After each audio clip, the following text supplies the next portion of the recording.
kebetulan biogas ini ada di sekolah kita. Ya, kemarin PLTS kita sudah pantau ya panel surya yang ada di sekolah kita. Kemudian tambahannya kita juga di sekolah sudah ada yang namanya biogas. Ya, dapat bantuan dari luar negeri. Panel surya juga dari luar negeri, biogas juga kita dapat bantuan dari luar negeri. Ya. Nah, sekarang akan Bapak coba jelaskan prinsip kerjanya. Nanti kita tinjau di lapangan. Ya. Apakah teori ini, gambar ini sesuai dengan yang di lapangan nanti? Ya, coba perhatikan.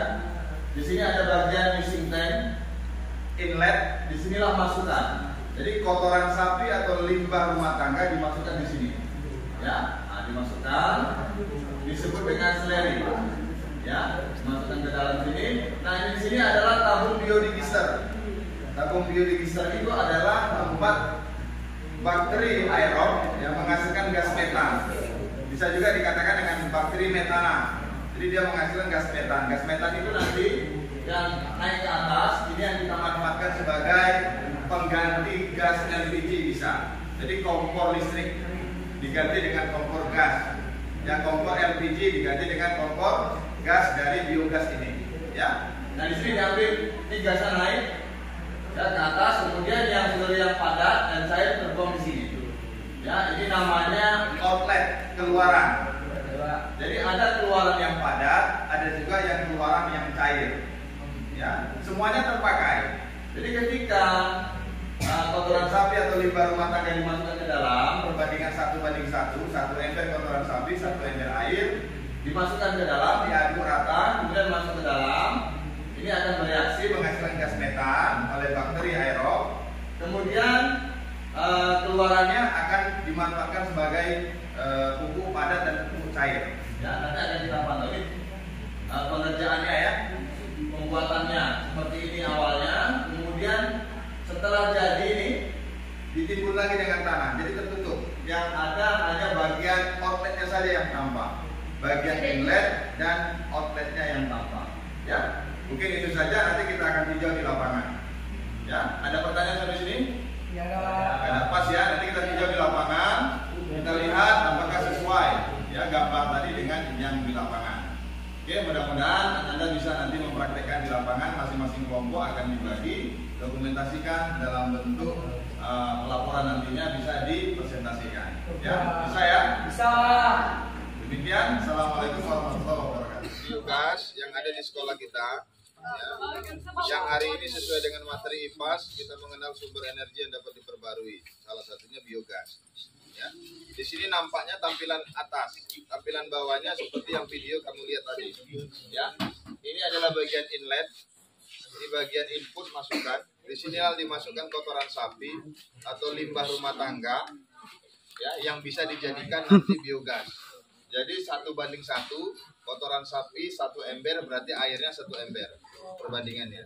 Atau limbah rumah tangga, ya, makanan sisa, ya, sisa-sisa dari makanan kita atau makanan yang basi itu bisa juga dimanfaatkan, dimasukkan ke dalam sini. Perbandingannya 1:1 dengan air, ya, air 1 ember, makanan sisa 1 ember atau kotoran sapi 1 ember. Dimasukkan, diaduk sampai rata. Kemudian ini inlet. Ketika kotoran sapi ya, atau limbah rumah tangga tadi masuk, ini akan diproses di tabung reaktor atau namanya biodigester. Ya, tabung ini bereaksi adalah bakteri aerob di dalam, bakteri pembusuk makanan. Jadi bakteri aerob ini bisa menghasilkan gas metan dari tubuhnya.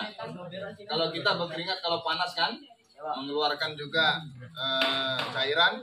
Kalau bakteri aerob menghasilkan gas di badannya, maka agak panas tuh. Kalau bakteri pembusuk ada di makanan itu selalu panas kalau kita pegang. Ya.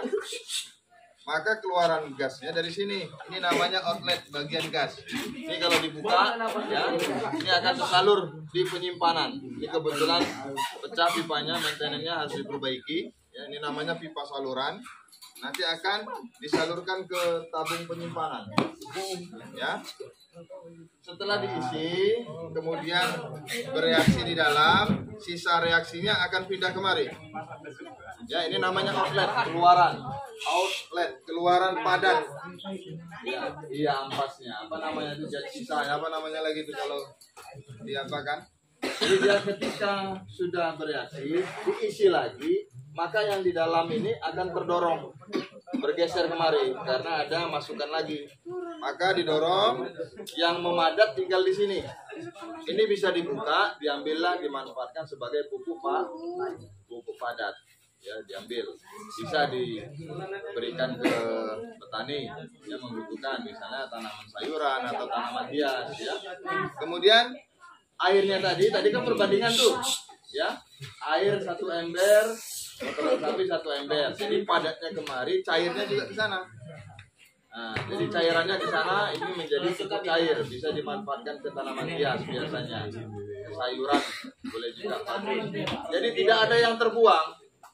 Dimanfaatkan semua, gasnya termanfaatkan, gasnya kita pakai sebagai biogas, bahan bakar kompor bisa, bahan bakar genset yang bahan bakarnya dari biogas, ya.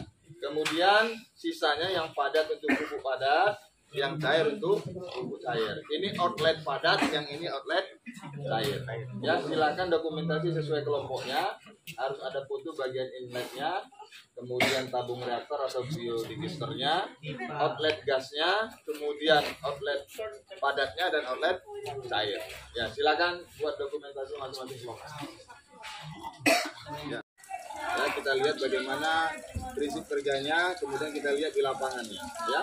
Nah, di sini namanya inlet, ya. Ini masuk kotoran sapi atau rumah tangga dimakan, campur air, ya, diaduk rata, kemudian masuk ke dalam reaktor atau biodignya. Jadi ini ya, disinilah aerob bekerja untuk bikin gas metan. Jadi yang kita ambil ini gas metan dari sini keluarannya. Ya, kita ambil gasnya.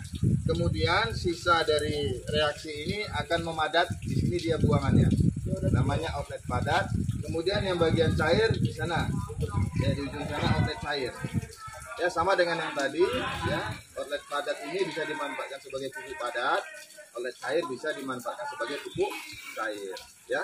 Jadi gasnya dipakai, padatnya dipakai, cairnya juga dipakai. Tidak ada yang terbuang, semuanya termanfaatkan, ya. Nah, silakan Ananda dokumentasikan mana bagian inlet, mana outlet, ya. Ini serius, ya, Pak. Ya, silakan dokumentasikan, ya.